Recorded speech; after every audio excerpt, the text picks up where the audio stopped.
Hi all, welcome to Competitive Cracker. എൻ്റെ പേര് റബീഹത്ത്.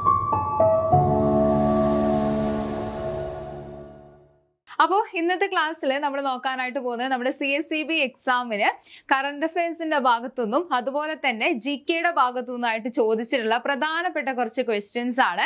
അപ്പോൾ നമുക്കറിയാം നമ്മുടെ ഈ ഒരു CSEB എക്സാമിന് നമുക്ക് കൃത്യമായിട്ടുള്ള ഒരു സിലബസും കാര്യങ്ങളും പ്രൊവൈഡ് ചെയ്തിട്ടുണ്ട് അല്ലേ. നമ്മൾ പ്രീവിയസ് ഇയർ ക്വസ്റ്റ്യൻസും കാര്യങ്ങളും നോക്കുകയാണെങ്കിൽ തന്നെ ഈ ഒരു ഭാഗത്ത് നിന്ന് തന്നെ അതായത് കൃത്യമായിട്ടൊരു സിലബസ് തന്നത് കാരണം തന്നെ ഈ ഒരു ഭാഗത്ത് നിന്ന് റിപ്പീറ്റഡ് ആയിട്ട് ക്വസ്റ്റ്യൻസ് ചോദിക്കുന്ന ഏരിയകളും റിപ്പീറ്റഡ് ആയിട്ട് ക്വസ്റ്റ്യൻസ് ചോദിക്കുന്നതുമായിട്ടുള്ള കാര്യങ്ങളുണ്ട്. അപ്പൊ നമുക്ക് ഇന്നത്തെ വീഡിയോയിൽ നമ്മൾ നോക്കാനായിട്ട് പോകുന്നതും ഈ ഭാഗത്ത് നിന്ന് ഇനി ചോദിക്കാനായിട്ട് സാധ്യതയുള്ള കുറച്ച് മോഡൽ ക്വസ്റ്റ്യൻസ് കാര്യങ്ങളാണ് നമ്മൾ നോക്കുന്നത്. ഓക്കെ, അപ്പൊ ഇതിൽ എക്കണോമിക്സ് ആണെങ്കിലും അതുപോലെ തന്നെ ഹിസ്റ്ററി, കറണ്ട് അഫയേഴ്സ് ഭാഗത്തു നിന്നൊക്കെ ചോദിച്ചിട്ടുള്ള അതുപോലെ തന്നെ ഈ ഒരു ഭാഗത്തിലെ റിലേറ്റഡ് ഫാക്ടുകളും കാര്യങ്ങളൊക്കെയാണ് നമുക്ക് പഠിക്കാനായിട്ടുള്ളത്. സോ നമുക്ക് ആദ്യത്തെ ചോദ്യത്തിലോട്ട് പോവാം അല്ലെ. ആദ്യത്തെ ചോദ്യം ഇതാണ്, നമ്മുടെ കോൺസ്റ്റിറ്റ്യൂഷന്റെ ഭാഗത്ത് നിന്ന് ആർട്ടിക്കിൾസുമായി ബന്ധപ്പെട്ടുകൊണ്ടുള്ള ഒരു ക്വസ്റ്റ്യൻ ആണ്. സോ ഇവിടെ തന്നിട്ടുള്ളത് ഒരു ആർട്ടിക്കിളിന് ഇവിടെ പറയുന്നുണ്ട്. ആർട്ടിക്കിളിൽ പറയുന്ന കാര്യം എന്താന്ന് വെച്ചാൽ president shall have the power to grant pardons, reprieves, respites or remissions of punishment, to suspend, remit or commute the sentence of any person convicted of any offence. അതായത് നമ്മുടെ പ്രസിഡന്റിന്റെ പാർഡൂയിങ് പവർ ഉണ്ടല്ലോ, ആ പാർഡൂയിങ് പവറിനെ കുറിച്ച് പറയുന്നത് ഏത് ആർട്ടിക്കിൾ ആണ് എന്നാണ് സിമ്പിൾ ആയിട്ട് ഈ ഒരു ക്വസ്റ്റ്യനിൽ ചോദിച്ചിട്ടുള്ളത്. നമുക്ക് 4 ഓപ്ഷൻസ് 52, 60, 61, 72 എന്ന് പറഞ്ഞ് 4 ഓപ്ഷൻസ് തന്നിട്ടുണ്ട്. അപ്പൊ ഇതിൽ ഏത് ഓപ്ഷൻ ആണ്, ഏത് ആർട്ടിക്കിൾ ആണ് നമ്മളെ പ്രസിഡന്റിന്റെ പാർഡൂയിങ് പവറുമായി ബന്ധപ്പെട്ടിട്ടുള്ളത്?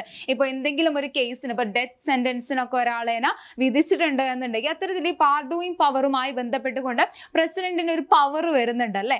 ഏത് ആർട്ടിക്കിൾ ആണ്? നമ്മുടെ ആർട്ടിക്കിൾ 72. ആർട്ടിക്കിൾ 72 എന്ന് പറയുന്നത് എന്താണ്? പ്രസിഡന്റിന്റെ പാർഡൂയിങ് പവറുമായി ബന്ധപ്പെട്ടുകൊണ്ട് വരുന്ന ആർട്ടിക്കിൾ ആണ് എന്നുള്ളത് ഓർമ്മിച്ചേക്കുക. അപ്പൊ നമുക്ക് ഓപ്ഷനിലുള്ള ബാക്കിയുള്ള ഓപ്ഷൻസ് കൂടെ ഒന്ന് നോക്കി പോവാം. ബാക്കിയുള്ള ഓപ്ഷൻസ് എന്താണ് പറയുന്നത് എന്നുള്ളത്. ഇതെല്ലാം ഇമ്പോർട്ടന്റ് ആയിട്ട് പ്രസിഡന്റുമായി ബന്ധപ്പെട്ടുകൊണ്ട് ഇമ്പോർട്ടന്റ് ആയിട്ട് വരുന്ന ആർട്ടിക്കിൾ ആണ് എന്നുള്ളത് കൂടെ അവിടെ ഒന്ന് ഓർമ്മിച്ച് വെക്കുക കേട്ടോ. അപ്പൊ ആർട്ടിക്കിൾ 52 എന്തിനെ കുറിച്ചാ പറയുന്നത്?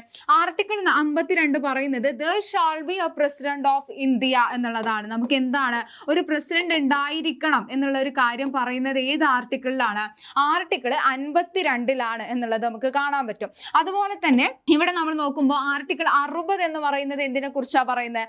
ആർട്ടിക്കിൾ 60 എന്ന് പറയുന്നത് ഓത്ത് ആൻഡ് അഫർമേഷൻ ഓഫ് പ്രസിഡന്റ്, പ്രസിഡന്റിന്റെ ഓത്ത് ആൻഡ് അഫർമേഷൻസിനെ കുറിച്ചാണ് ആർട്ടിക്കിൾ 60 പറയുന്നതായിട്ട് നമുക്ക് കാണാൻ പറ്റുന്നത്. അതുപോലെ തന്നെ ആർട്ടിക്കിൾ 61 എന്ന് പറയുന്നത് വളരെ ഇമ്പോർട്ടന്റ് ആയിട്ടുള്ള ഒരു ആർട്ടിക്കിൾ ആണ്.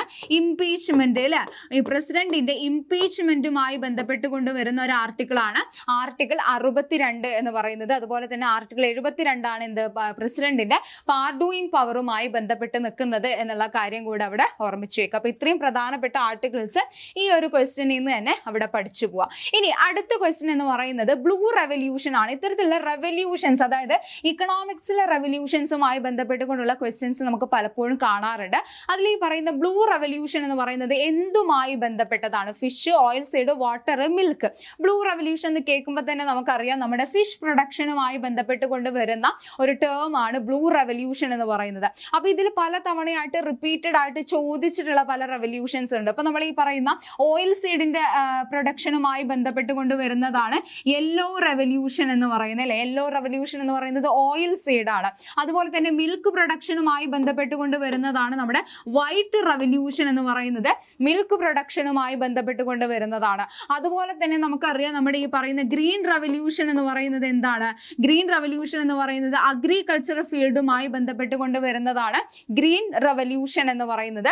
അതുപോലെ തന്നെ നമ്മൾ പറയുന്ന സമയത്ത് നമ്മുടെ ഈ പറയുന്ന പെട്രോളിയം പ്രൊഡക്ട്സുമായി ബന്ധപ്പെട്ടുകൊണ്ട് വരുന്ന ഒരു റെവല്യൂഷൻ ഉണ്ട്. അതായത് പ്രീവിയസ് ഇയർ ക്വസ്റ്റ്യനും കൂടിയാണ്. ബ്ലാക്ക് റെവല്യൂഷൻ എന്ന് പറയുന്നത് എന്താണ്? പെട്രോളിയം പ്രൊഡക്ഷനുമായി ബന്ധപ്പെട്ടുകൊണ്ട് വരുന്നതാണ് ഈ പറയുന്ന ബ്ലാക്ക് റെവല്യൂഷൻ എന്ന് പറയുന്നത്. അതുപോലെ തന്നെ നമ്മുടെ ഈ പറയുന്ന ഹോർട്ടികൾച്ചറിന്റെ പ്രൊഡക്ഷനുമായി ബന്ധപ്പെട്ടുകൊണ്ടാണ് ഏത് വരുന്നത്? ഗോൾഡൻ റെവല്യൂഷൻ വരുന്നതായിട്ട് നമുക്ക് കാണാൻ പറ്റുന്നത്. ഹോർട്ടിക്കൾച്ചർ അല്ലെങ്കിൽ ഫ്രൂട്ട്സ്, ഹണി ഇതുമായി ബന്ധപ്പെട്ടുകൊണ്ടെല്ലാം വരുന്ന പ്രൊഡക്ഷൻ ആണ്, ആ ഒരു റെവല്യൂഷൻ ആണ് ഗോൾഡൻ റെവല്യൂഷൻ എന്ന് പറയുന്നത്. അപ്പൊ ഇത്തരത്തിലുള്ള റെവല്യൂഷൻസുമായി ബന്ധപ്പെട്ടുകൊണ്ടുള്ള കാര്യങ്ങൾ എപ്പോഴും റിപ്പീറ്റഡ് ആയിട്ട് ചോദിക്കുന്നതാണ്. എന്തായാലും ഇവിടെ പഠിച്ചു വെക്കാനായിട്ട് ശ്രദ്ധിക്കുക. ഓക്കെ, ദെൻ അടുത്ത ചോദ്യത്തിലോട്ട് നമ്മൾ പോകുന്ന സമയത്ത് 2025 നൊബേൽ പ്രൈസുമായി ബന്ധപ്പെട്ടുകൊണ്ടുള്ള ഒരു ക്വസ്റ്റ്യൻ ആണ്. നൊബേൽ പ്രൈസ് ഫോർ ലിറ്ററേച്ചർ 2025 ലിറ്ററേച്ചറിനുള്ള നൊബേൽ പുരസ്കാരം കരസ്ഥമാക്കിയത് ആരാണ് എന്നുള്ളതാണ്. Laszlo, Han Kang, Narges Mohammadi, Maria Corina. അപ്പൊ ഇതിൽ ഓരോ ഓപ്ഷൻസും നമ്മൾ നോക്കുന്ന സമയത്ത് മരിയ കൊരീന എന്ന് പറയുന്നത് ആരാണ്? മരിയ കൊരീന നമുക്കറിയാം, നമ്മുടെ 2025 ഏത് പ്രൈസ്, നമ്മുടെ നൊബേൽ പ്രൈസ് നമ്മൾ നോക്കുമ്പോൾ പീസിനുള്ള, സമാധാനത്തിലുള്ള നൊബേൽ പുരസ്കാരം കരസ്ഥമാക്കിയ വ്യക്തിയാണ് മരിയ കൊരീന മച്ചാഡോ എന്ന് പറയുന്നത്. വെനസ്വലയിലെ ജനങ്ങളുടെ ജനാധിപത്യ അവകാശങ്ങൾക്ക് വേണ്ടിയിട്ട് പോരാടിയിട്ടുണ്ടായിരുന്ന വ്യക്തിയായിരുന്നു മരിയ കൊരീന മച്ചാഡോ എന്നുള്ള കാര്യം ഇവിടെ പഠിച്ചു വെക്കുക. അപ്പൊ 2025 സമാധാനത്തിലുള്ള നൊബേൽ പുരസ്കാരം കരസ്ഥമാക്കിയത് ആരാണ് എന്നുള്ളത് അവിടെ പഠിക്കുക. അപ്പൊ അതല്ല നമ്മുടെ ഉത്തരം വരുന്നത്. അടുത്തതായിട്ട് ആരാണ്? നെർഗീസ് മുഹമ്മദിനെ നമ്മൾ നോക്കുന്ന സമയത്ത് ആരാണ്? 2023 നമ്മൾ നോക്കുന്ന സമയത്ത് നമ്മുടെ ഈ പറയുന്ന സമാധാനത്തിലുള്ള നൊബേൽ പുരസ്കാരം കരസ്ഥമാക്കിയ വ്യക്തിയായിരുന്നു ആര്? നമ്മുടെ നെർഗീസ് മുഹമ്മദി എന്നുള്ള കാര്യം കൂടെ അവിടെ ഒന്ന് ഓർമ്മിച്ചു വെക്കുക കേട്ടോ. അപ്പൊ ഇറാനിയൻ പ്രവർത്തകയാണ് നെർഗീസ് മുഹമ്മദി എന്ന് പറയുന്നത്. അപ്പൊ അതുമല്ല നമ്മുടെ ഉത്തരം വരുന്നത്. അടുത്തത് എന്താ? ഹാൻകാങ് ആണ്. ഹാൻകാങ് എന്ന് പറയുന്നത് 2024 നമ്മൾ നോക്കുന്ന സമയത്ത് 2024 ലിറ്ററേച്ചറിനുള്ള നൊബേൽ പുരസ്കാരം കരസ്ഥമാക്കിയ വ്യക്തിയായിരുന്നു നമ്മുടെ ഹാൻകാങ് എന്ന് പറയുന്നത്. സോ അതുമല്ല നമ്മുടെ ഉത്തരം വരുന്നത്. നമ്മുടെ ഉത്തരം വരുന്നത് ഏതാ? 2025 ലിറ്ററേച്ചർ നമ്മൾ നോക്കുമ്പോൾ ലാസ്ലോ, ഹംഗേറിയൻ ആണ്. ഓക്കെ, ഹംഗേറിയൻ എഴുത്തുകാരനാണ് ഈ പറയുന്ന ലാസ്ലോ എന്ന് പറയുന്നത്. അദ്ദേഹത്തിനായിരുന്നു 2025 നൊബേൽ പുരസ്കാരം ലിറ്ററേച്ചറിൽ പോകുന്നതായിട്ട് നമുക്ക് കാണാൻ പറ്റുന്നത്. അപ്പൊ ബാക്കിയുള്ള ഓപ്ഷൻസ് എന്താണ് എന്നുള്ളത് കൂടെ അവിടെ കൃത്യമായിട്ട് നോട്ട് ചെയ്ത് വെക്കുക കേട്ടോ. ഓക്കെ, ദെൻ അടുത്ത ക്വസ്റ്റ്യൻ എന്ന് പറയുന്നത് നമ്മുടെ റിട്ടുകളുമായി ബന്ധപ്പെട്ട് കൊണ്ടുവരുന്ന ഒരു ക്വസ്റ്റ്യൻ ആണ്. Which of the following writ protects rights to life and personal liberty mentioned in the Constitution of India? ഒരു വ്യക്തിയുടെ പേഴ്സണൽ ലൈഫ് ആൻഡ് ലിബർട്ടിയുമായി ബന്ധപ്പെട്ടുകൊണ്ട് അതിനെ പ്രൊട്ടക്ട് ചെയ്യുന്നത് താഴെ പറയുന്നതിൽ ഏത് റിട്ടാണ് എന്നാണ് ചോദിച്ചിട്ടുള്ളത്. അപ്പൊ നമുക്കറിയാം ആർട്ടിക്കിൾ 32 എന്ന് പറയുന്നത് എന്തിനെ കുറിച്ചാണ് പറയുന്നത്? ഈ പറയുന്ന കോൺസ്റ്റിറ്റ്യൂഷണൽ റെമഡീസിനെ കുറിച്ച് മെൻഷൻ ചെയ്യുന്ന ആർട്ടിക്കിൾ ആണ് ആർട്ടിക്കിൾ 32 എന്നുള്ളത് നമുക്ക് കാണാൻ പറ്റും. അത് പ്രകാരം എത്ര റിട്ടുകളാണ് പുറപ്പെടുവിക്കുന്നത്? 5 റിട്ടുകൾ പുറപ്പെടുവിക്കുന്നുണ്ട്. ഈ റിട്ടുകൾ പുറപ്പെടുവിക്കുന്നതിൽ അധികാരം എന്ന് പറയുന്നത് ആർക്കാണ്? സുപ്രീം കോടതിക്കും ഉണ്ട്, അതുപോലെ തന്നെ ഹൈക്കോടതിക്കും നമുക്ക് കാണാൻ പറ്റുന്നുണ്ട്. സുപ്രീം കോടതിക്ക് റിട്ട് പുറപ്പെടുവിക്കുന്നതിൽ അധികാരം നൽകുന്ന ആർട്ടിക്കിൾ ആണ് ആർട്ടിക്കിൾ 32 എന്ന് പറയുന്നത്. അതുപോലെ തന്നെ ഹൈക്കോടതിക്ക് റിട്ട് പുറപ്പെടുവിക്കുന്നതിൽ അധികാരം നൽകുന്ന ആർട്ടിക്കിൾ ആണ് ആർട്ടിക്കിൾ 226 എന്ന് പറയുന്നത്. ഈ ഒരു ആർട്ടിക്കിളിനെയാണ്, ആർട്ടിക്കിൾ 32നെയാണ് അംബേദ്കർ എന്ത് വിളിച്ചത്? Heart and soul of Indian constitution, അല്ലെ? Heart and soul of Indian constitution എന്ന് അംബേദ്കർ വിശേഷിപ്പിച്ച ഒരു ആർട്ടിക്കിൾ കൂടിയാണ് ആർട്ടിക്കിൾ 32 എന്ന് പറയുന്നത്. അപ്പൊ അത് പ്രകാരം mandamus, certiorari, habeas corpus, prohibition, അതുപോലെ തന്നെ എന്താണ് ക്വാ വാറണ്ടോ എന്ന് പറഞ്ഞുകൊണ്ട് ഒരു ആർട്ടിക്കിൾ കൂടെ നമുക്ക് വരുന്നുണ്ട്. ക്വാ വാറണ്ടോ എന്ന് പറഞ്ഞുകൊണ്ട് ഇത്തരത്തിൽ 5 റിട്ടുകളാണ് പുറപ്പെടുവിക്കുന്നത്. അപ്പൊ ഇതില് നമ്മളെ മാൻഡമസ് എന്ന് പറഞ്ഞാലും അതുപോലെ തന്നെ certiorari, habeas corpus, prohibition, quo warranto ഇത്തരത്തിൽ 5 റിട്ടുകളാണ് നമുക്ക് വരുന്നത്. ഇതില് ഹെബിയസ് കോർപ്പസ് ആണ്, അല്ലെ? ഹെബിയസ് കോർപ്പസ് ആണ് നമ്മുടെ ഉത്തരമായിട്ട് വരുന്നത്. ഹെബിയസ് കോർപ്പസ് ആണ് ഒരു വ്യക്തിയുടെ പേഴ്സണൽ ലൈഫ് ആൻഡ് ലിബർട്ടിയുമായി ബന്ധപ്പെട്ടുകൊണ്ട് നിൽക്കുന്ന ആർട്ടിക്കിൾ എന്നുള്ളത് കൂടെ, അല്ലെങ്കിൽ റിട്ട് എന്നുള്ളതൊന്നും അവിടെ ഓർമ്മിച്ച് വെക്കുക കേട്ടോ. അപ്പൊ ഇത്രയും ഇമ്പോർട്ടന്റ് ആയിട്ടുള്ള കാര്യങ്ങൾ ഈ ഒരു ഭാഗത്തുനിന്ന് ഓർമ്മിച്ച് വെക്കാനായിട്ട് ശ്രദ്ധിക്കാം. ഓക്കെ, ദെൻ അടുത്ത ചോദ്യത്തിലോട്ട് നമ്മൾ പോകുന്ന സമയത്ത് അഗൈൻ കോൺസ്റ്റിറ്റ്യൂഷന്റെ ഭാഗത്ത് നിന്നുള്ള ഒരു ക്വസ്റ്റ്യൻ തന്നെയാണ്. ഇത്തരത്തിലുള്ള അമെൻമെന്റുകളുമായി ബന്ധപ്പെട്ടുകൊണ്ടുള്ള ക്വസ്റ്റ്യൻസ് നമുക്ക് എപ്പോഴും കാണാറുള്ളതാണ്. സോ ഒരു കോൺസ്റ്റിറ്റ്യൂഷൻ അമെൻമെന്റ് ആണ് ചോദിച്ചിട്ടുള്ളത്. നമ്മുടെ വോട്ടിംഗ് ഏജ് എന്ന് പറയുന്നത് 21 നിന്നും 18 ആക്കി കുറച്ചത് ഏത് കോൺസ്റ്റിറ്റ്യൂഷൻ അമെൻമെന്റിലൂടെയാണ് എന്നുള്ളതാണ്. 44, 42, 69, 61 ഇതിൽ ഏത് കോൺസ്റ്റിറ്റ്യൂഷൻ അമെൻമെന്റ് ആണ് നമ്മുടെ വോട്ടിംഗ് ഏജ് എന്ന് പറയുന്നത് 21 നിന്ന് 18 ആക്കിയത്. കോൺസ്റ്റിറ്റ്യൂഷനിൽ ഈ പറയുന്ന അമെൻമെന്റുകൾ വളരെ ഇമ്പോർട്ടന്റ് ആയിട്ടുള്ള ഒരു ഏരിയ ആണ്. അപ്പൊ 61ാമത്തെ കോൺസ്റ്റിറ്റ്യൂഷൻ അമെൻമെന്റ് ആണ് എന്ത് ചെയ്യുന്നത്? വോട്ടിംഗ് ഏജ് എന്ന് പറയുന്നത് 21 വയസ്സിൽ നിന്നും 18 വയസ്സാക്കി കുറക്കുന്നതായിട്ട് നമുക്ക് കാണാൻ പറ്റുന്നത്. അപ്പൊ നമുക്ക് ബാക്കിയുള്ള പ്രധാനപ്പെട്ട അമെൻമെന്റ്സ് ഒന്ന് ഇവിടെ പഠിച്ചു പോവാം അല്ലെ.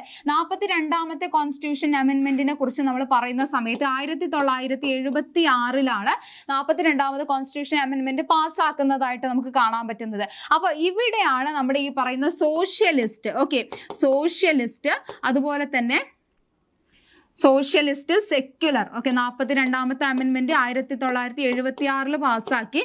സോഷ്യലിസ്റ്റ്, അതുപോലെ തന്നെ സെക്യുലർ, പിന്നെ അതുപോലെ തന്നെ ഇന്റഗ്രിറ്റി എന്ന് പറയുന്ന ഈ ഒരു 3 ടേമുകൾ എന്ന് പറയുന്നത് നമ്മുടെ പ്രിയാമ്പിളിൽ ആഡ് ചെയ്യുന്നതായിട്ട് നമുക്ക് കാണാൻ പറ്റുന്നത് 42ാമത്തെ കോൺസ്റ്റിറ്റ്യൂഷൻ അമെൻമെന്റിലാണ്. അതുപോലെ തന്നെ 44ാമത്തെ കോൺസ്റ്റിറ്റ്യൂഷൻ അമെൻമെന്റ് നമ്മൾ നോക്കുമ്പോൾ 1978 ഈ പറയുന്ന 44ാമത്തെ കോൺസ്റ്റിറ്റ്യൂഷൻ അമെൻമെന്റ് പാസ്സാക്കുന്നത്. ഇതിലാണ് എന്ത് ചെയ്യുന്നത്? വളരെ പ്രധാനപ്പെട്ട ഒരു അമെൻമെന്റ് ആണ് നമ്മുടെ 44 എന്ന് പറയുന്നത്. റൈറ്റ് ടു പ്രോപ്പർട്ടി എന്ന് പറയുന്നത് അല്ലെ, റൈറ്റ് ടു പ്രോപ്പർട്ടി എന്ന് പറയുന്നത് ഈ എന്താണ് ഒരു ലീഗൽ റൈറ്റ് ആക്കി മാറ്റിയിട്ടുണ്ടായിരുന്ന ഒരു അമെൻമെന്റ് കൂടിയായിരുന്നു ഈ പറയുന്ന 44ാമത്തെ കോൺസ്റ്റിറ്റ്യൂഷൻ അമെൻമെന്റ് എന്ന് പറയുന്നത്. നമുക്കറിയാം 7 മൗലിക അവകാശങ്ങളാണ് നമുക്ക് ഉണ്ടായിരുന്നത്. അപ്പൊ അതിൽ ഈ പറയുന്ന റൈറ്റ് ടു പ്രോപ്പർട്ടി എന്ന് പറയുന്നത് വെട്ടി മാറ്റിയിട്ട് എന്താക്കി? ഈ പറയുന്ന റൈറ്റ് ടു പ്രോപ്പർട്ടി എന്ന് പറയുന്നത് ഒരു ലീഗൽ റൈറ്റ് ആക്കി മാറ്റിയ കോൺസ്റ്റിറ്റ്യൂഷൻ അമെൻമെന്റ് ആണ് 44ാമത്തെ കോൺസ്റ്റിറ്റ്യൂഷൻ അമെൻമെന്റ് എന്ന് പറയുന്നത്. സോ റൈറ്റ് ടു പ്രോപ്പർട്ടി എന്ന് പറയുന്നത് നിലവിൽ ആർട്ടിക്കിൾ 300A പാർട്ട് 12 അല്ലെങ്കിൽ ഭാഗം 12 ഒരു ലീഗൽ ആയിട്ടുള്ള, ഓക്കെ, ലീഗൽ നിയമമായിട്ടാണ് ഇത്, അവകാശമായിട്ടാണ് ഇത് കിടക്കുന്നത് എന്നുള്ളത് നമുക്ക് കാണാൻ പറ്റും. അപ്പൊ അത്രയും കാര്യങ്ങൾ അവിടെ ഓർമ്മിച്ച് വെക്കാം. അതുപോലെ തന്നെ 42ാമത്തെ കോൺസ്റ്റിറ്റ്യൂഷൻ അമെൻമെന്റ് ആണ് നമ്മുടെ മിനി കോൺസ്റ്റിറ്റ്യൂഷൻ എന്നുള്ള പേരിൽ അറിയപ്പെടുന്നത് എന്നുള്ള കാര്യം കൂടെ അവിടെ പഠിച്ചു വെക്കുക കേട്ടോ. ഓക്കെ, അപ്പൊ ഇത്രയും പ്രധാനപ്പെട്ട കാര്യങ്ങൾ, പ്രധാനപ്പെട്ട ഈ അമെൻമെന്റ്സ് കാര്യങ്ങൾ നിങ്ങൾ അവിടെ ഒന്ന് എന്തായാലും നോട്ട് ചെയ്ത് വെക്കുക. കോൺസ്റ്റിറ്റ്യൂഷൻ അമെൻമെന്റുമായി ബന്ധപ്പെട്ടുകൊണ്ടുള്ള ക്വസ്റ്റ്യൻസ് നമുക്ക് എപ്പോഴും കാണാറുള്ളതാണ്. ഓക്കെ, അടുത്തതായിട്ട് നമ്മുടെ ആർട്ട് ആൻഡ് കൾച്ചറുമായി ബന്ധപ്പെട്ട ഒരു ക്വസ്റ്റ്യൻ ആണ്. റാണി കി വാവ് എന്ന് പറയുന്ന ആർക്കിയോളജിക്കൽ അട്രാക്ഷൻ ഏത് സ്റ്റേറ്റിലായിട്ടാണ് ലൊക്കേറ്റ് ചെയ്യുന്നത് എന്നുള്ളതാണ്. എവിടെയാണ് റാണി കി വാവ് എന്ന് പറയുന്നത്? എവിടെയാ? നമ്മുടെ ഗുജറാത്ത് സ്റ്റേറ്റിലായിട്ട് അല്ലെ, ഗുജറാത്ത് സ്റ്റേറ്റിലായിട്ട് ലൊക്കേറ്റ് ചെയ്യുന്ന ഒരു പ്രധാനപ്പെട്ട ആർക്കിയോളജിക്കൽ അട്രാക്ഷൻ ആണ് നമ്മുടെ റാണി കി വാവ് എന്ന് പറയുന്നത്. അപ്പോൾ റാണി കി സ്റ്റെപ്പ് വെൽ എന്നുള്ള പേരിൽ അത് അറിയപ്പെടുന്നുണ്ട്. അതുപോലെ തന്നെ നമ്മുടെ മധ്യപ്രദേശിനെ കുറിച്ച് നമ്മൾ പറയുമ്പോൾ മധ്യപ്രദേശിലെ ഒരു പ്രധാനപ്പെട്ട ആർക്കിയോളജിക്കൽ മോണുമെന്റ് ആയി നിൽക്കുന്നതാണ് നമ്മുടെ സാഞ്ചി സ്തൂപ എന്ന് പറയുന്നത് അല്ലെ. സാഞ്ചി സ്തൂപ എന്ന് പറയുന്നത് ബുദ്ധമതവുമായി ബന്ധപ്പെട്ടുകൊണ്ടാണ് വരുന്നത് എന്നുള്ളത് പഠിച്ചു വെക്കുക. ആരുടെ ഭരണകാലത്താണ് ഇത് നിർമ്മിക്കുന്നത്? അശോക ചക്രവർത്തിയുടെ ഭരണകാലത്താണ് ഈ പറയുന്ന സാഞ്ചി സ്തൂപ നിർമ്മിക്കുന്നതായിട്ട് നമുക്ക് കാണാനായിട്ട് പറ്റുന്നത്. അതുപോലെ തന്നെ മധ്യപ്രദേശ് നമ്മൾ പറയുന്ന സമയത്ത് ഒരു പ്രധാനപ്പെട്ട ഗുഹ, ഒരു കേവ് അവിടെ ലൊക്കേറ്റ് ചെയ്യുന്നുണ്ട്. അതാണ് നമ്മുടെ ഭിംബേത്ക എന്ന് പറയുന്ന കേവ്. ഓക്കെ, ഭിംബേത്ക എന്ന് പറയുന്ന കേവും എവിടെയാണ് ലൊക്കേറ്റ് ചെയ്യുന്നത്? നമ്മുടെ മധ്യപ്രദേശിലായിട്ടാണ് ലൊക്കേറ്റ് ചെയ്യുന്നത് എന്നുള്ളത് അവിടെ പഠിച്ചു വെക്കുക. അപ്പൊ റാണി കി വാവ് ഗുജറാത്തിലാണ്. ബാക്കിയുള്ള സാഞ്ചി സ്തൂപ കാര്യങ്ങളൊക്കെ അവിടെ നോട്ട് ചെയ്ത് വെക്കാനായിട്ട് ശ്രദ്ധിക്കുക കേട്ടോ.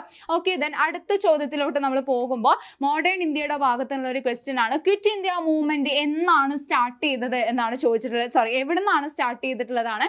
കറാച്ചി, ലാഹോർ, ഡൽഹി, ബോംബെ. നമുക്കറിയാം 1942 അല്ലെ, 1942 നമ്മുടെ ഈ പറയുന്ന 1942 ക്വിറ്റ് ഇന്ത്യ മൂവ്മെന്റ് എന്ന് പറയുന്നത് സ്റ്റാർട്ട് ചെയ്യുന്നതായിട്ട് നമുക്ക് കാണാൻ പറ്റുന്നത്. ക്വിറ്റ് ഇന്ത്യ എന്ന് പറയുന്ന ടേം ആരാണ് കോയിൻ ചെയ്തിട്ടുണ്ടായിരുന്നത്? യൂസഫ് മെഹ്റോളിയാണ്. ഓക്കെ, യൂസഫ് മെഹ്റോളിയാണ് ക്വിറ്റ് ഇന്ത്യ എന്ന് പറയുന്ന ആ ഒരു ടേം കോയിൻ ചെയ്യുന്നതായിട്ട് നമുക്ക് കാണാൻ പറ്റുന്നത്. ഈ ഒരു ക്വിറ്റ് ഇന്ത്യ മൂവ്മെന്റുമായി ബന്ധപ്പെട്ടുകൊണ്ടാണ് ഗാന്ധിജി ഏത് പ്രസംഗം നടത്തിയിട്ടുണ്ടായിരുന്നത്? ഡു ഓർ ഡൈ എന്ന് പറയുന്ന ഈ ഒരു പ്രസംഗം നടത്തുന്നതായിട്ട് നമുക്ക് കാണാനായിട്ട് പറ്റുന്നത്. അപ്പൊ എവിടെ വെച്ചുകൊണ്ടാ? ബോംബെയിൽ വെച്ചുകൊണ്ടാണ് അല്ലെ. ബോംബെയിൽ എന്നുകൊണ്ടാണ് ബോംബെയിലെ ഓഗസ്റ്റ് ക്രാന്തി മൈതാൻ എന്നുള്ള പേരിൽ കൂടെ അറിയപ്പെടുന്ന ഈ ഗോളിയാർ ടാങ്കിൽ നിന്നാണ്, ഗോളിയാർ ടാങ് മൈതാനത്തിൽ നിന്നുകൊണ്ടാണ് ക്വിറ്റ് ഇന്ത്യ മൂവ്മെന്റ് എന്ന് പറയുന്നത് സ്റ്റാർട്ട് ചെയ്യുന്നതായിട്ട് നമുക്ക് കാണാനായിട്ട് പറ്റുന്നത്. അപ്പൊ ഈ ക്വിറ്റ് ഇന്ത്യ സമര നായിക എന്ന് വിശേഷിപ്പിക്കപ്പെടുന്ന ഒരു വ്യക്തി കൂടിയുണ്ട്. അതാരാണ്? അരുണ അസഫ് അലി ആണ് കേട്ടോ. അരുണ അസഫ് അലി ആണ് എന്ത് പേരിൽ വിശേഷിപ്പിക്കുന്നത്? ഈ പറയുന്ന ക്വിറ്റ് ഇന്ത്യ സമര നായിക എന്ന പേരിൽ അറിയപ്പെടുന്നത് അരുണ അസഫ് അലി ആണ് എന്നുള്ള കാര്യം കൂടെ അവിടെ പഠിച്ചു വെക്കുക കേട്ടോ. ഓക്കെ, അടുത്ത ചോദ്യത്തിലോട്ട് നമ്മൾ പോകുന്ന സമയത്ത് അഗെയിൻ അമെൻമെന്റുമായി ബന്ധപ്പെട്ടുകൊണ്ടുള്ള ഒരു ക്വസ്റ്റ്യൻ ആണ്. വിച്ച് അമെൻമെന്റ് of constitution introduced article 51A? ഏത് കോൺസ്റ്റിറ്റ്യൂഷൻ അമെൻമെന്റിലൂടെയാണ് നമ്മുടെ ഈ പറയുന്ന 51A എന്ന് പറയുന്ന ആർട്ടിക്കിൾ ആഡ് ചെയ്യപ്പെട്ടത് എന്നുള്ളതാണ്. അപ്പൊ അതിന് മുന്നായിട്ട് നമുക്ക് എന്താണ് ഈ പറയുന്ന ആർട്ടിക്കിൾ 51A എന്താ പറയുന്നത് എന്നുള്ളത് ആദ്യം പഠിക്കാം അല്ലെ.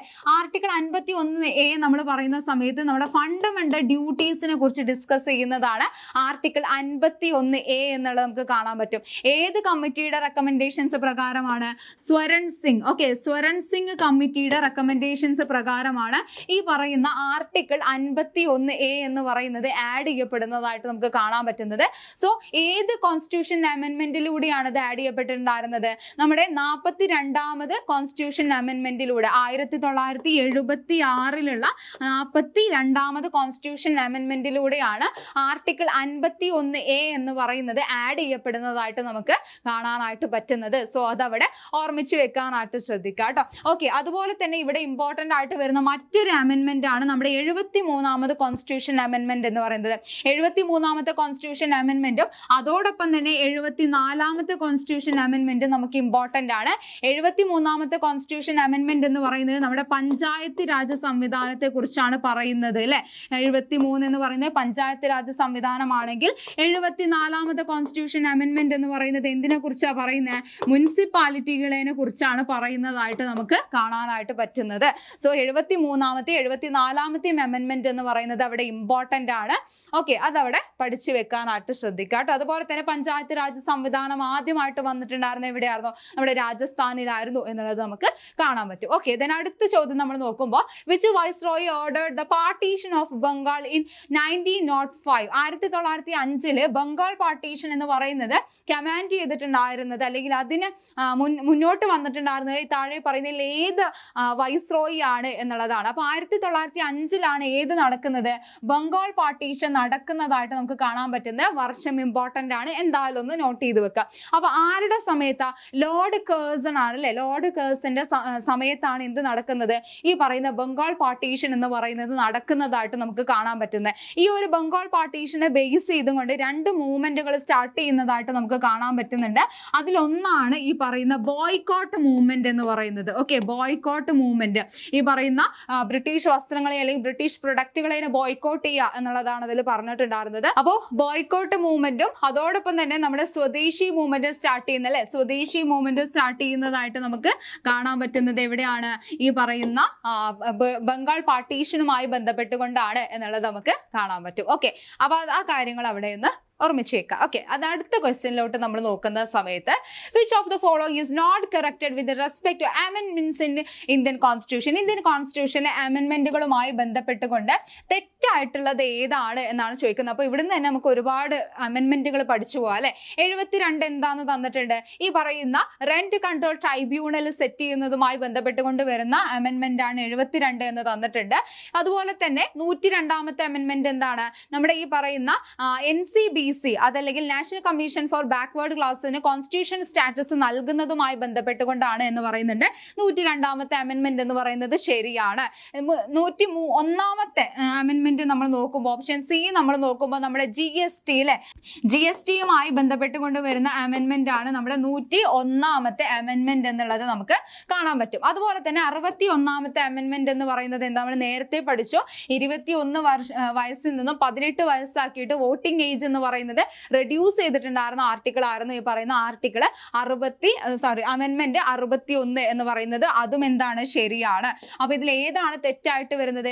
72ാമത്തെ അല്ലെ, 72ാമത്തെ അമെൻമെന്റ് ആണ്. റെന്റ് കൺട്രോൾ ട്രൈബ്യൂണലുമായി ബന്ധപ്പെട്ടുകൊണ്ട് വരുന്ന ഈ ഒരു അമെൻമെന്റ് ആണ് നമ്മുടെ തെറ്റായിട്ട് വരുന്നത് എന്ന് കാണാൻ പറ്റും. അപ്പൊ എന്താണ് 72ാമത്തെ കോൺസ്റ്റിറ്റ്യൂഷൻ അമെൻമെന്റ് എന്ന് പറയുന്നത്? ഡൽഹിക്ക് നാഷണൽ പദവി നൽകിയിട്ടുണ്ട് അല്ലെങ്കിൽ നാഷണൽ ക്യാപിറ്റൽ എന്ന് പറയുന്ന ആ ഒരു കാറ്റഗറിയിലോട്ട് അതിനെ മാറ്റിയിട്ടുണ്ടായിരുന്ന അമെൻമെന്റ് ആയിരുന്നു 72ാമത്തെ അമെൻമെന്റ് എന്നുള്ള കാര്യം ഇവിടെ പഠിച്ചു വെക്കുക. ഓക്കെ, അപ്പൊ ഇത്രയും പ്രധാനപ്പെട്ട അമെൻമെന്റുകളും അതുപോലെ തന്നെ ആർട്ടിക്കിൾസും കാര്യങ്ങളും ഒന്നും അവിടെ നോട്ട് ചെയ്ത് വെക്കാനായിട്ട് ശ്രദ്ധിക്കുക. ഓക്കെ, ദെൻ അടുത്തതായിട്ട് നമ്മുടെ കേരള ഹിസ്റ്ററിയുമായി ബന്ധപ്പെട്ടുകൊണ്ടുള്ള ഒരു ക്വസ്റ്റ്യൻ ആണ്. ആറ്റിങ്ങൽ റിവോൾട്ട് എന്ന് പറയുന്നത് ഏത് വർഷമാണ് നടന്നിട്ടുള്ളത്? പലതവണയായിട്ട് റിപ്പീറ്റഡ് ആയിട്ട് ചോദിച്ചൊരു ക്വസ്റ്റ്യനും കൂടിയാണ്. ആറ്റിങ്ങൽ റിവോൾട്ടിന്റെ വർഷം എന്ന് പറയുന്നത് 1721 അല്ലെ, 1721 ഏപ്രിൽ 15 നടക്കുന്നതാണ് നമ്മുടെ ആറ്റിങ്ങൽ കലാപം എന്ന് പറയുന്നത് വളരെ ഇമ്പോർട്ടൻ്റ് ആണ്, ചോദിച്ചിട്ടുള്ളതാണ്. ഇതിന് മുന്നായിട്ടും ഒന്ന് രണ്ട് മൂന്ന് തവണയായിട്ട് ചോദിച്ചിട്ടുള്ള ഒരു ക്വസ്റ്റ്യനും കൂടിയാണ്. ഓക്കെ, ദെൻ അടുത്ത ക്വസ്റ്റ്യൻ ഇതാണ്. അഗെയിൻ നമ്മുടെ ഈ പറയുന്ന റിനൈസൻസ് മൂവ്മെന്റ് അല്ലെങ്കിൽ റിഫോം മൂവ്മെന്റുകളുമായി ബന്ധപ്പെട്ടുകൊണ്ട് കേരള റിഫോർമേഷനുമായി ബന്ധപ്പെട്ടുകൊണ്ടുള്ള ഒരു ക്വസ്റ്റ്യൻ ആണ്. സാധുജന പരിപാലന സംഘം എന്ന് പറയുന്നത് ആരാണ് ഫൗണ്ട് ചെയ്തിട്ടുള്ളത് എന്നുള്ള ചട്ടമ്പി സ്വാമികൾ, വൈകുണ്ഠ സ്വാമികൾ, അയ്യങ്കാളി, അതുപോലെ തന്നെ ഡോക്ടർ പൽപ്പു. ഇതിൽ ആരാണ് നമ്മുടെ സാധുജന പരിപാലന സംഘവുമായി ബന്ധപ്പെട്ട് നിൽക്കുന്നത്? വില്ലുവണ്ടി സമരവുമായൊക്കെ ബന്ധപ്പെട്ടുകൊണ്ട് പുലയ രാജ എന്നുള്ള പേരിലൊക്കെ അറിയപ്പെടുന്ന നമ്മുടെ അയ്യങ്കാളിയാണ് അല്ലെ. അയ്യങ്കാളിയാണ് സാധുജന പരിപാലന സംഘത്തിന്റെ ഫൗണ്ടർ ആയിട്ട് അറിയപ്പെടുന്നത് എന്നുള്ള കാര്യം കൂടെ അവിടെ ഓർമ്മിക്കുക. ഇതും പലതവണയായിട്ട് പ്രീവിയസ് ഇയർ ചോദിച്ചിട്ടുള്ള കാര്യം കൂടിയാണ്. ഓക്കെ, ദെൻ അടുത്ത ക്വസ്റ്റ്യൻ നിങ്ങൾക്കുള്ള ക്വസ്റ്റ്യൻ ആണ്. നിങ്ങളുടെ ആൻസേഴ്സ് നിങ്ങൾ കമന്റ് ചെയ്യുക. Signed without saffron. Okay, signed without saffron എന്ന പേരിൽ അറിയപ്പെടുന്നത് താഴെ പറയുന്നതിൽ ആരാണ്? ഏത് റിഫോം ലീഡർ ആണ് എന്നാണ് ചോദിച്ചിട്ടുള്ളത്. ശ്രീനാരായണ ഗുരു, അയ്യങ്കാളി, ചട്ടമ്പി സ്വാമികള്, ബ്രഹ്മാനന്ദ ശിവയോഗി. ഇതിലെ ഏത് റിഫോമർ ആണ് ഈ പറയുന്ന സൈൻഡ് വിത്തൗട്ട് സഫ്രോൺ എന്നുള്ള പേരിൽ അറിയപ്പെടുന്നത് എന്നുള്ളത് താഴെ നിങ്ങൾ കമന്റ് ചെയ്യാനായിട്ട് ശ്രദ്ധിക്കുക കേട്ടോ. അപ്പൊ നിങ്ങളുടെ ആൻസേഴ്സ് എന്തായാലും കമന്റ് ചെയ്യുക. നമ്മുടെ പ്രധാനപ്പെട്ട ഒരു ക്വസ്റ്റ്യൻ ആണ്. കാരണം ഈ പറയുന്ന റിഫോം മൂവ്മെന്റുകൾ റിനൈസൻസുമായി ബന്ധപ്പെട്ടുകൊണ്ട് ഇന്ത്യൻ ഹിസ്റ്ററിയുടെ ഭാഗത്തുനിന്ന് കേരള ഹിസ്റ്ററിയുടെ ഭാഗത്തു നിന്നൊക്കെ നമുക്ക് ക്വസ്റ്റ്യൻസ് കാണാറുണ്ട്. സോ അതിലൊരു ക്വസ്റ്റ്യൻ ആണ്. എന്തായാലും ആൻസേഴ്സ് കമന്റ് ചെയ്യുക. ഓക്കെ, അപ്പോൾ ഇത്രയും ക്വസ്റ്റ്യൻസ് ആണ് നമുക്ക് ഇന്നത്തെ ക്ലാസ്സിൽ നോക്കാനായിട്ട് വരുന്നത്. അപ്പോൾ മെയിൻ ആയിട്ട് ഈ ഒരു ഭാഗത്തു നിന്ന് ചോദിക്കാനായിട്ട് സാധ്യതയുള്ളതും ചോദിച്ചിട്ടുള്ളതും ഒരു മോഡൽ ക്വസ്റ്റ്യൻസും കാര്യങ്ങളാണ് നമ്മൾ നൽകിയത്. അപ്പോൾ നമുക്കറിയാം നമ്മുടെ CSEB നമ്മൾ നോക്കുമ്പോൾ ജൂനിയർ ക്ലർക്ക്, കാഷ്യറിന്റെ ഒക്കെ പുതിയ ബാച്ചുകൾ നമ്മൾ കോമ്പറ്റേറ്റീവ് ക്രാക്കറിലാണെങ്കിലും സ്റ്റാർട്ട് ചെയ്തിട്ടുണ്ട്. അപ്പോൾ പലവരെ സംബന്ധിച്ചുള്ളത് പലവരും പറയാറുണ്ട് GK എന്ന് പറയുന്നത് ബുദ്ധിമുട്ടുള്ള ഒരു ഏരിയ ആണെന്നുള്ളത്. മാക്സിമം നിങ്ങൾ ഒരു പ്രീവിയസ് ഇയർ ക്വസ്റ്റ്യൻസും അതുപോലെ തന്നെ മോക്ക് ടെസ്റ്റുകളും കാര്യങ്ങളൊക്കെ എടുത്തു പോവുകയാണ് എന്നുണ്ടെങ്കിൽ എന്തായാലും നിങ്ങൾക്ക് ഒരു 9-10 മാർക്ക് അതല്ലെങ്കിൽ ഒരു 7 കൂടുതൽ മാർക്ക് എന്തായാലും കവർ ചെയ്യുക അല്ലെങ്കിൽ എന്താണ് ഗെയിൻ ചെയ്യാൻ പറ്റുന്ന ഒരു ഏരിയ തന്നെയാണ് ഈ പറയുന്ന കറണ്ട് അഫയേഴ്സ് ആൻഡ് GK എന്ന് പറയുന്നത്. അപ്പോൾ കോമ്പറ്റേറ്റീവ് ക്രാക്കറിലാണെങ്കിലും നിങ്ങൾക്ക് ഈ പറയുന്ന ജൂനിയർ ക്ലർക്ക്, കാഷ്യറിന്റെ ബാച്ചുകൾ നമ്മൾ സ്റ്റാർട്ട് ചെയ്തിട്ടുണ്ട്. അപ്പോൾ ഇനിയും നമുക്ക് മുന്നിൽ ഒരുപാട് എക്സാമുകളും കാര്യങ്ങളൊക്കെ വരാനായിട്ട് പോവാണ് നെക്സ്റ്റ് ഇയർ ഒക്കെ ആയിട്ട്. അപ്പോൾ കൃത്യമായിട്ടുള്ള ഒരു പ്ലാനോട് കൂടിയിട്ട് മുന്നോട്ട് പോവുക എന്നുള്ളതാണ് നമുക്ക് മുന്നിൽ ഇനി നിൽക്കുന്നത് അല്ലേ. അപ്പോൾ കോമ്പറ്റേറ്റീവ് ക്രാക്കറിൽ നമ്മൾ നോക്കുമ്പോൾ കൃത്യമായിട്ടുള്ള സ്റ്റഡി പ്ലാനോട് കൂടിയിട്ട് PDF നോട്ടുകളും റെക്കോർഡ് ക്ലാസ്സുകളും അതുപോലെ തന്നെ ലൈവ് ക്ലാസ്സുകളും അതുപോലെ ഈ പറയുന്ന മോക്ക് ടെസ്റ്റുകളും അതുപോലെ നമ്മുടെ ഈ പറയുന്ന മെന്റർഷിപ്പും കാര്യങ്ങളൊക്കെ എന്താണ് ഇൻക്ലൂഡഡ് ആയിട്ടുള്ള ഒരു ബാച്ചാണ്. സോ ഈ ഒരു ബാച്ചിനെ കുറിച്ച് കൂടുതൽ ഡീറ്റെയിൽസ് അറിയുന്നതിനായിട്ട് നിങ്ങൾക്ക് സ്ക്രീനിൽ കാണുന്ന നമ്പറിൽ കോൺടാക്ട് ചെയ്യാവുന്നതാണ്. അതല്ല നിങ്ങൾക്ക് എന്താണ് താഴെ നമുക്ക് ലിങ്കും കാര്യങ്ങളൊക്കെ പ്രൊവൈഡ് ചെയ്യുക, അതിൽ നിങ്ങൾക്ക് ജോയിൻ ചെയ്യാവുന്നതാണ്. അല്ലെങ്കിൽ നിങ്ങളുടെ എന്ത് ക്വയറീസ് കാര്യങ്ങൾ ഉണ്ടെന്നുണ്ടെങ്കിൽ അതിൽ അറിയിക്കാവുന്നതാണ്. പിന്നെ അതുപോലെ തന്നെ കറണ്ട് അഫയേഴ്സ് എന്ന് പറയുന്നത് കൃത്യമായിട്ട് ഫോളോ ചെയ്യാൻ ആഗ്രഹിക്കുന്ന ആളുകളാണ് എന്നുണ്ടെങ്കിൽ നമ്മുടെ ഒരു ഫ്രീ ടെലഗ്രാം ഗ്രൂപ്പ് നമ്മളുണ്ട്. അവിടെ ഡെയിലി അപ്ഡേറ്റ്സുകൾ നമ്മൾ നൽകാറുണ്ട്. അപ്പോൾ നിങ്ങൾക്ക് അതിൻ്റെ ലിങ്കും കാര്യങ്ങളും നമ്മൾ പ്രൊവൈഡ് ചെയ്യാം. സോ നിങ്ങളുടെ ചോദിച്ച് നമ്മുടെ ലാസ്റ്റ് ക്വസ്റ്റ്യനുള്ള ആൻസർ നിങ്ങൾ എന്തായാലും കമന്റ് ചെയ്യാനായിട്ട് ശ്രദ്ധിക്കുക. സോ മറ്റൊരു വീഡിയോയിൽ കുറച്ചുകൂടെ കൂടുതൽ ഡീറ്റെയിൽസ് ആയിട്ട് നമുക്ക് കാണാം. താങ്ക്